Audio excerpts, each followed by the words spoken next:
What's going on, everybody? Welcome back to the channel. I have a new versus for you.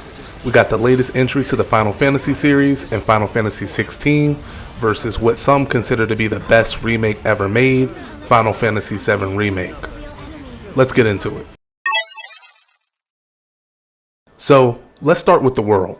The game world structure of both games is similar in some respects, but different in other areas. So, the visuals. Visually, both games are a treat to look at. Everything looks good from the character models to the surrounding areas and all the details associated with them. What's remarkable is that Final Fantasy 7 Remake is a few years old now and still holds up very well, and in some areas it looks better than Final Fantasy 16. Now, aesthetically, they're going for different looks. Aesthetically, Final Fantasy 7 Remake is going for more of a sci-fi vibe, so you'll see a lot more machinery, robots, metals, and things like that. While Final Fantasy 16 is going with what seems to be a low fantasy setting, so you'll see things like castles, more natural environments, farmlands, and those sorts of things. Next, I want to talk about the structure of the game world that you'll be playing in. Both games are linear in their approach, more so Final Fantasy 16 in my opinion, but more on that in a minute. Neither one of these games will offer you a sandbox open world experience. Instead, you'll be guided through the world and the different areas. Let's talk about Final Fantasy 7 Remake first. 7 Remake offers what I would say is a linear, semi-open world experience. It does give you optional paths to explore, but getting to those areas is a on-rails type of experience, and there's not much deviation from those paths. However, this experience will allow you to travel across the game world with limited loading screens, going from one area to another. Now, Final Fantasy 16 offers a similar experience, but goes about it differently. Most main mission areas you play through will be linear with minor paths of deviation for exploration.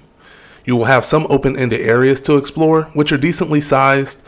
The one thing that's a letdown is that you can clearly see the entry or exit points to the next area, but the game won't let you go through them. Instead, you must select the area from your map, and this is where things differ. In Final Fantasy 16, you must select the area or mission you play via a overworld map where you select where to go. So, unlike Final Fantasy 7 Remake, you can't travel from one area to the next. And that just about wraps it up here. Let's jump over to the combat side of things. Combat in Final Fantasy 7 Remake and Final Fantasy 16 are equally satisfying in my opinion. However, I think they offer slightly different experiences. Both games boast action combat, so if you were looking for Final Fantasy to return to turn-based, these games aren't it, and you'll have to go all the way back to Final Fantasy 13.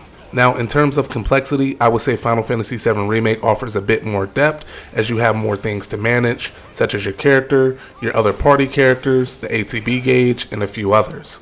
While Final Fantasy 16 is a bit more straightforward, you don't really have to worry about anything like a party, ATB gauge, or anything like that.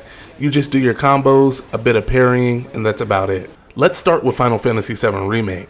I consider Final Fantasy 7 Remake to be the slower of the two when it comes to combat or the pace of it. However, there are significantly more things to manage in a fight. One of those things is your party members, which can range from 1 to 2 additional characters at a time. Now, you could completely ignore that aspect of managing your party, but you'd be doing yourself a disservice by not controlling them. Each party member is unique regarding their weapons, spells, attacks, strengths, and weaknesses. The next part of this is the ATB gauge, which Final Fantasy 16 forgoes. This is a gauge that each party member has that is used and spent on unique actions or abilities of that character and must be charged back up by dealing basic damage to enemies. There are some other things such as mana points, which I feel are self-explanatory, and a few other things, but we won't get into that because, we're just trying to keep it surface level. But the last thing I wanted to touch on was the tactical mode in Final Fantasy 7 Remake, which allows you greater control over your party by slowing down time to switch between each character to input certain commands for them. This mode allows you total control over the battlefield, and it's something that's really useful so you don't have to try to manage all of your characters at the frantic pace of combat. You can kind of slow down time, assign abilities, and then get back to your main character. Now let's talk about Final Fantasy 16's combat. Combat here is a lot more straightforward. I feel that it's a bit faster than what you would get in Final Fantasy 7 Remake. Combat feels and plays like Final Fantasy Strangers of Paradise or Devil May Cry if you played those, and that's not a bad thing. There aren't many things to manage here, no party, no ATB gauge, no mana, you're just managing your health, I guess. Now you do get a dog companion that you can make attack enemies or heal you, however it's a far cry from the party management system in Final Fantasy VII Remake. Instead, combat here is centered on pulling off combos and switching between your icons or primal beast if you will. You'll be able to do things like juggle enemies, pull off finishers, air combos, and more. Now you do have abilities at your disposal, and this does change depending on what icon you have equipped. Each ability is accompanied by a cooldown, with some being longer than others.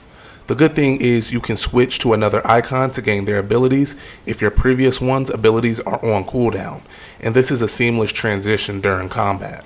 Personally, I found switching between icons in combat to be one of the bright spots, especially because each provides different abilities, so seeing how you can combo one icon into another is fun and satisfying.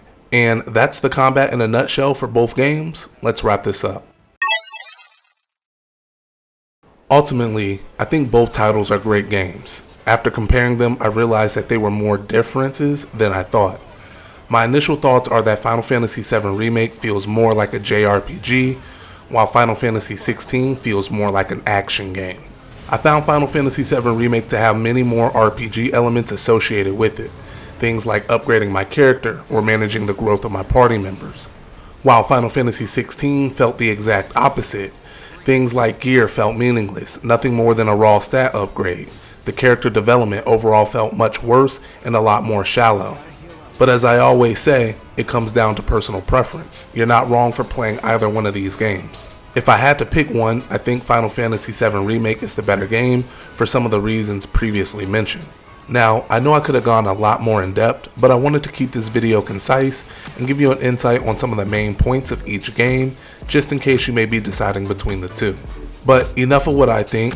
I'd love to know what y'all think in the comments below. What did you think about this video? Which game do you prefer and why? Have you ever played these games or any Final Fantasy games? Let me know, but that's all I have for now. I hope you enjoyed the video, and if you did, please drop a like and a sub. It goes a long way. And I got more coming. Catch you next time.